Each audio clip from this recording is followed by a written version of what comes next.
आजकल हमारे न्यूज़पेपर्स में कोई और आए या ना आए, the ex prime minister of Bangladesh Sheikh Hasina हमेशा रहती है। अब ये तो हमें पता ही है that she was given 45 minutes by her chief of army staff in Bangladesh to resign from her post and to get out of the country. निकल के वो आई कहाँ पे? इंडिया में। अच्छा, फिर हमने न्यूज में ये भी पढ़ा that she was trying to seek refuge in two very big countries. एक था यूनाइटेड स्टेट्स ऑफ अमेरिका और दूसरा था यूके, और दोनों ने ही मना कर दिया। और अब जाके ex prime minister of Bangladesh Sheikh Hasina ने एक बहुत बड़ा क्लेम मारा है। उन्होंने अलेज किया है, एलिगेशन लगाया है on none other than the United States of America. कहती वो भी पीछे थे इस आउस्टर ऑफ द गवर्नमेंट के। पर ऐसा क्यों, इसको जानने से पहले I would like to make an important announcement.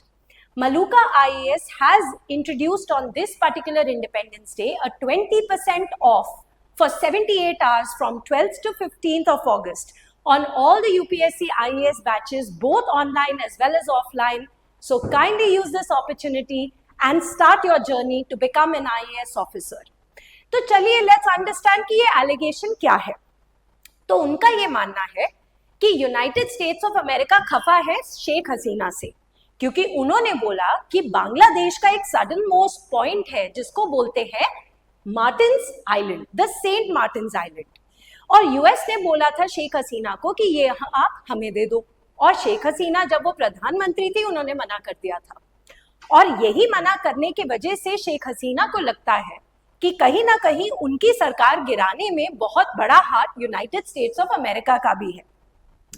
So now let's understand what is happened in news. ये तो हमें पता ही है that Sheikh Hasina has seeked refuge in our country. अब बात करते हैं ये सेंट मार्टिन्स आइलैंड क्या है और आइलैंड्स के ऊपर इतनी बड़ी कंट्रोवर्सी होती ही क्यों है। So saint Martin's island is located in the bay of Bengal, right? It is the southern most point of this particular country which is Bangladesh. ये एक इनहेबिटेड आइलैंड है, इसकी इकोलॉजी बहुत थ्राइविंग है, एक कोरल आइलैंड है, और कहीं ना कहीं इसकी स्ट्रेटेजिक पोजिशन इस तरीके से है कि जो भी लोग मैरिटाइम ट्रांसपोर्ट या ट्रेड करेंगे through the bay of Bengal, कहीं ना कहीं अगर इस आइलैंड पे किसी भी कंट्री का दबदबा ज्यादा है तो उसका influence in the maritime trade around bay of Bengal ज्यादा बढ़ जाएगा।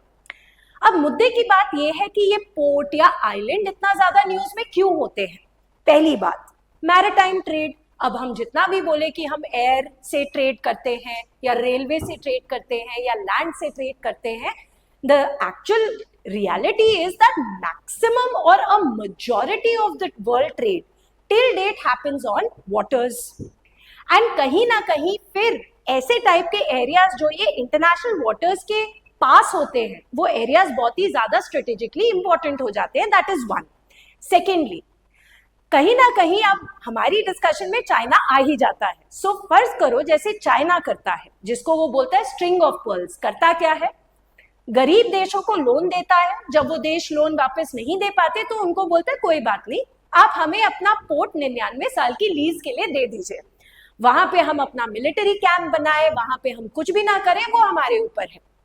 और कहीं ना कहीं चाइना यहाँ पे इसीलिए बैठा है ताकि वो थ्रेटन कर सके अपने आगे पीछे डिफरेंट कंट्रीज को, प्राइमरीली इंडिया को।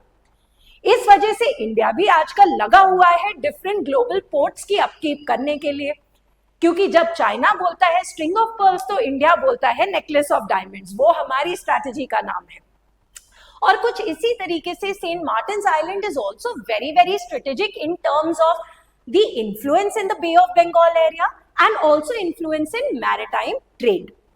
तो मानने वाली बात यह है कि सेंट मार्टिन्स आइलैंड जो है इनको बहुत नाम दिए गए हैं, क्योंकि पुराने जमाने में अगर हम देखें तो सबसे पहली सेटलमेंट अरेबियन मर्चेंट्स की थी।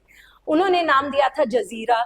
It is also known as Narikel Janjira और the coconut island. It all means the same island.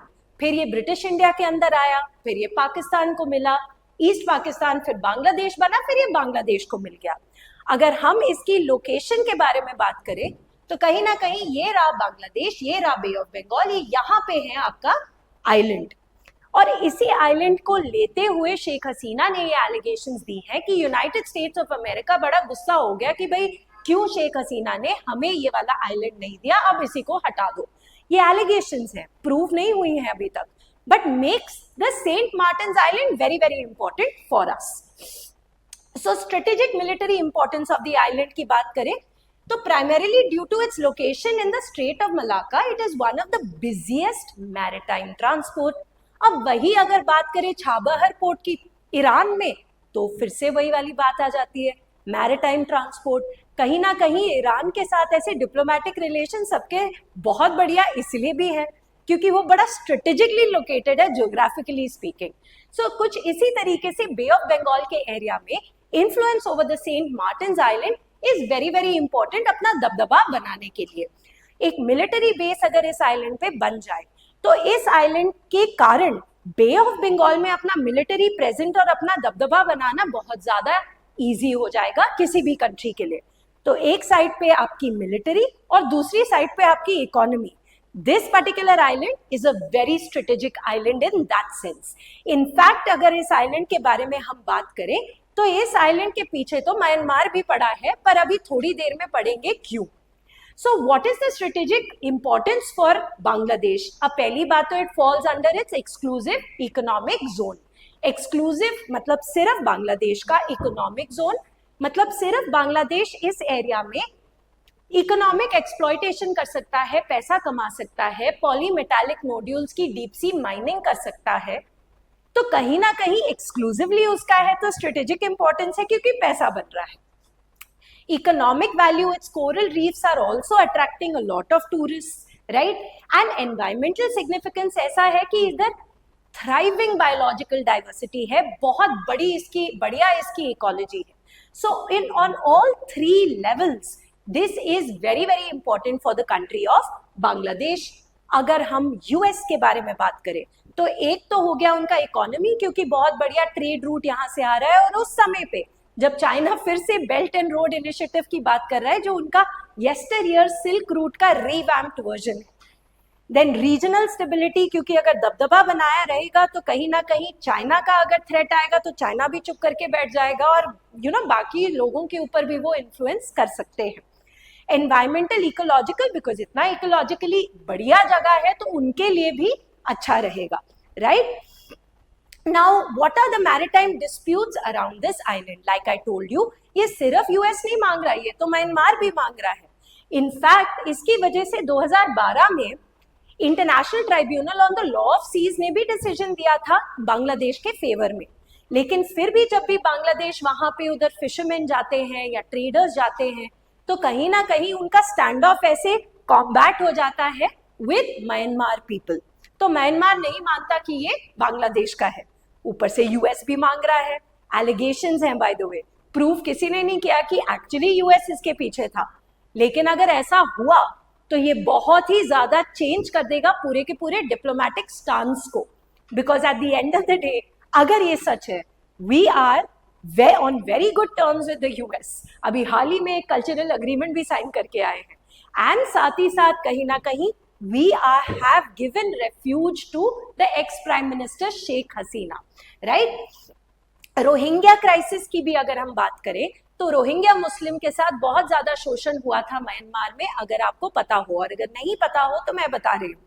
In the name of ethnic cleansing, a lot of Rohingya Muslims faced a lot of religious persecutions in Myanmar. बेचारे swimming कर करके अपनी जान बचा बचा के वो गए, बांग्लादेश में भी इंडिया में भी, तो कहीं ना कहीं इसी जगह से गए थे, right. So that way influx of refugees has also raised concern because people are going to that area. So ये सारी की सारी चीजों को नजर में रखते हुए we will keep reading our newspaper and actually seeing कि actual मुद्दा था क्या.